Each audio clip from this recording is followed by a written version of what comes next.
সরকার ক্ষতিগ্রস্ত হবে। আমি বিনয়ের সহিত অনুরোধ করব সাংবাদিক ভাইদের মাধ্যমে যেন সরকারের কর্ণপুরের একটি বার্তা যায়।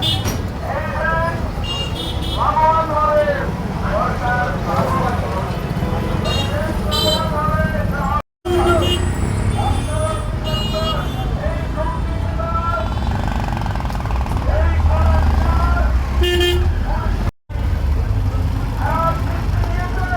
আপনাদের দৃষ্টি সরিয়ে দেন।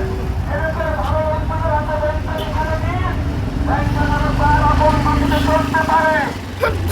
এবং আমাদের বর্তমান প্রধানমন্ত্রী, তারুণ্যের প্রধানমন্ত্রী, আমি প্রধানমন্ত্রীর কাছে বিনয়ের হাতে ছিল ততদিন পর্যন্ত বাংলাদেশ নয় বিশ্বের মধ্যে নাম করা একটি ব্যাংক